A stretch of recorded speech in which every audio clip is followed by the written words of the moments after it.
The workshop gave me a lot of clarity. Yeah. First of all, it gave me this consistent practice to come back to. I did it every morning at my altar, so I really started the day that way, and it created an intention for the whole day. But over the course of the whole course, I gained so much clarity about my life directions, and mostly about the things that it was really time to let go of. If I was going to step into my divinity, it was like really clear what needed to get out. So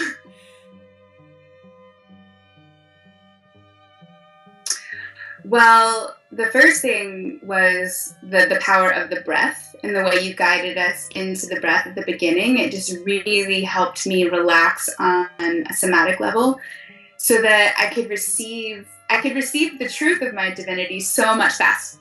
Right? I wasn't like playing all these mental games and pretending. It was like, oh no, boom, there she is.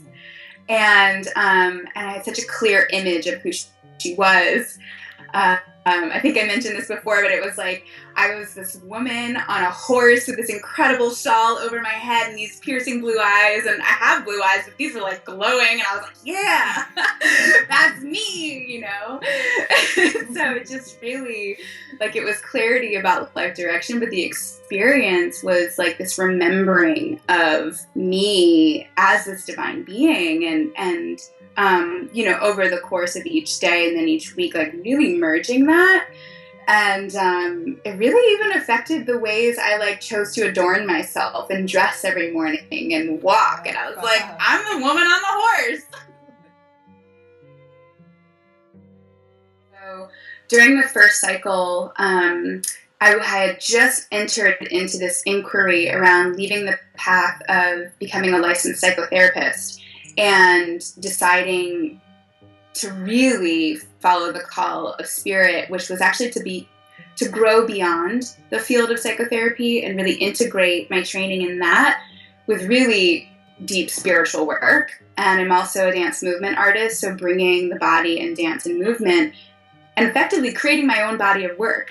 And that's a big undertaking and task from spirit, and I would like fought it so hard. I was like, no, it'll be fine. I'll just be a therapist and I'll stay in this box and it'll be great.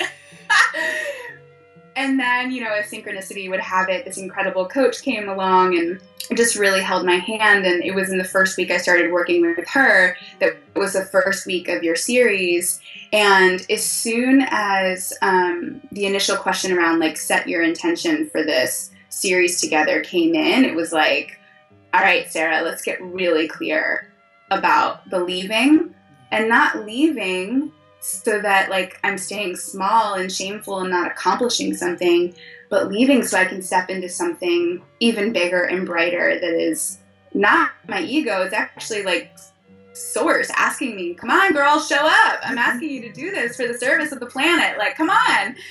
And the fact that, you know, there's a meditation every morning, and I had this repeated at the altar, you know, like creating all these new neural pathways in my brain, really, about stepping into this role. It just was so reinforced. And by the end of the series, I was like really, really clear. It was time for me to step into my own work. And so I've been on that journey of creating that ever since.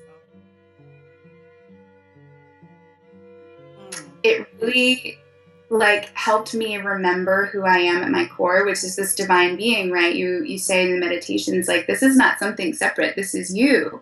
And when I remember that core truth, I'm like, yeah, how dare I stay in this box that's keeping me small? Like, really? Really, Sarah? So, yeah, it was so helpful.